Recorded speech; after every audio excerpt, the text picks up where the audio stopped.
Alright people, another clueless recap. This time we will try to figure out what is happening in medieval Japan. Around the 14th or 15th century, I don't know. When it comes to medieval Japan, all I really know is what a katana is. It means Japanese sword. Oh, and that there is also this massive volcano. Fujiyama. Yet it is much more than a group of tourists who just want to sunbathe on the white sands of the Okinawa island know about this country. They went for the low-budget tour, and guess what? Looks like the whole vacation is going to be ruined by this crappy weather. The clouds.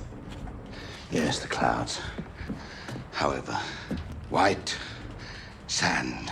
Yeah, the white sand and the ocean is good and all, but what's the use if it's gonna rain non-stop for 2 weeks straight? Though you can still try to have a blast, just chilling at a gorgeous beach by the sea with a lot of alcohol.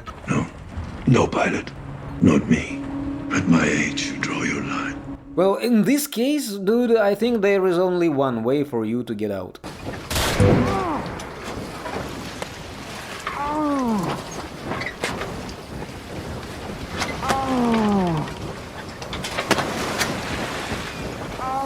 And as we will see, shooting his way out wasn't the worst solution in this situation. At the resort, tourists are greeted not only by awful weather, but also by a crowd of ragged beggars. However, they quickly realized that these tourists aren't walking money bags. Yeah, dude, there is no scent of golden teeth in this mouth. And next up they show us the natives, wild barbarians who keep birds as pets and wear upside-down umbrellas on their heads. 相手は敵がすぐそばにおることすら They talk in hieroglyphs, so it is impossible to understand, but it is all very interesting. For instance, I figured out that this guy who is into upside-down umbrellas came to the capital to be whacked. Why?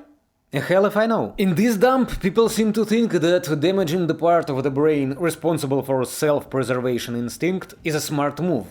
A wise man knows when his time has ended. And now there is this super intense chat. I don't understand who thought it would be cool to spend half of the series on palace drama and high-class problems. Where are those broke tourists? How's their ultra-low-budget vacation is going on? Don't all thank your good fortune at once. Well, it seems to be not all that bad. The hotel is located almost right on the seafront, and for that you can overlook some inconveniences, such as hotel staff entering your room without knocking whenever they feel like it, or food at the hotel restaurant being, let's say, unimpressive. Or a communal bath in the open air, so everyone has to wash up right in their clothes. You can turn a blind eye to the stuff like that, but then the local culture scene is disappointing. Instead of visiting museums, you are rather rudely escorted for a healthy massage, and as a bonus, they offer you a golden shower. I'm not a big fan of such an exotic entertainment. That will be $20. By the way, this dude's name is John, but everyone calls him Pilot. No pilot. Pilot. They'll kill you, pilot. And this pilot. Even though I don't really see any airplanes around there, and until at least 18th century pilots didn't have much to fly. Damn English pilots. You never know when to give up. So that's a pretty big goof by the series creators. You can add it in IMDb on the show's page. So the pilot figured out pretty fast that the resort he picked for his vacation doesn't stand up for any criticism. The locals don't speak English at all, and Google Translate messes up the translations big time. Priest, you will translate for me and this barbarian. My name is John Blackthorne. I'm English. Very bad man. Make murder Japan and Portuguese. That's not what he said. I think it is time to ditch the Google Translator and grab a phrasebook from the nearest gift shop. So after a little cuckolding session, put on by this young couple for the hotel manager, the guy felt better and decided to upgrade the pilot to a better room. Yes, this room isn't perfect either, you'll be sleeping on the floor, and there are no walls, only wallpapers. But hey, the price covers some essentials, like help with putting on a bathrobe. This is very tight. Though I, for one, think that a healthy person should handle such things on their own. Turns out, Kashigi Yabushige, the hotel manager on this paradise island, had a reason for upgrading John's room. He is aiming to snatch up the tourist's liner, along with all the cool stuff on it. So a lord who possesses a ship with these weapons would make a valuable ally to anyone. But as you can imagine, you can't just keep purchasing like this in a secret. And the manager's manager wasted no time sending his employees to grab the floating thing himself. Lord Toranaga confiscates this ship and all it contains. In return, he is planning to give them an unforgettable trip on a sightseeing boat to the capital. You go.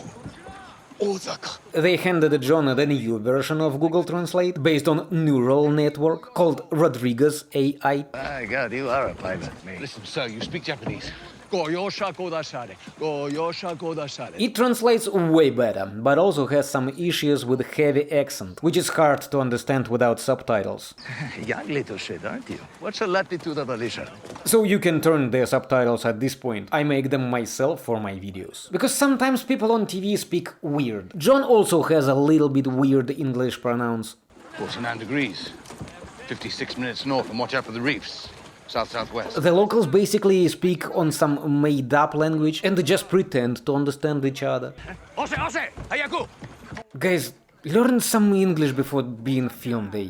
So the yacht ended up being way cooler than the old cruise liner. There is even a medieval fitness gym on board. They let John snap a pic at the wheel, making it look like he is driving the boat. Too bad instead of a fancy steering wheel that would have looked awesome on his Instagram, there is just a log. And anyway, they couldn't stand at the deck for long, all thanks to the crappy weather again. The rocking got so intense that those who'd had a fair bit of drink couldn't even stay upright. John could kill a couple of hours during the rain at the gym, but the other passengers were faster and had already taken all the machines. Oh, there is one.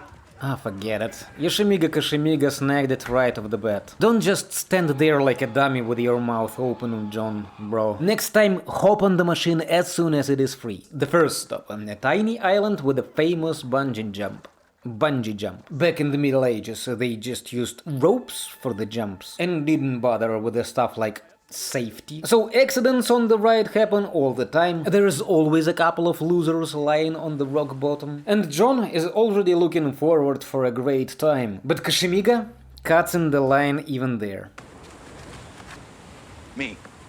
Bro, I'm telling you, less talk, more action. Just give the jerk a push and go for it yourself. Although I don't about you, but I wouldn't ride on such an attraction. I don't see why people gotta spend money on risking their lives and health. You can totally do it for free. For example, you can go on a highway at night and dodge cars. There are plenty other things you can come up with that are more interesting and much less expensive than rope jumping. Oof!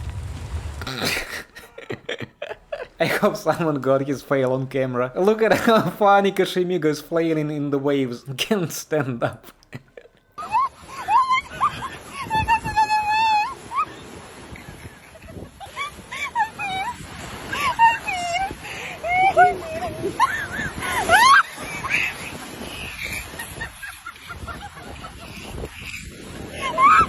So he's like, damn, this is embarrassing. I'd better cut stomach open. I'm telling you, it's like an epidemic. Guys, you gotta do something about this mass lack of fear. You don't mess around with this kind of mental issues. It's just messed up, really. However, Kashimiga quickly changed his mind about his trick with the knife, because, you know, even if the video with his fail goes viral, it's not the end of the world. Way worse if you suddenly jump up when everybody else is sitting. I asked permission to commit seppuku. I will end my family line.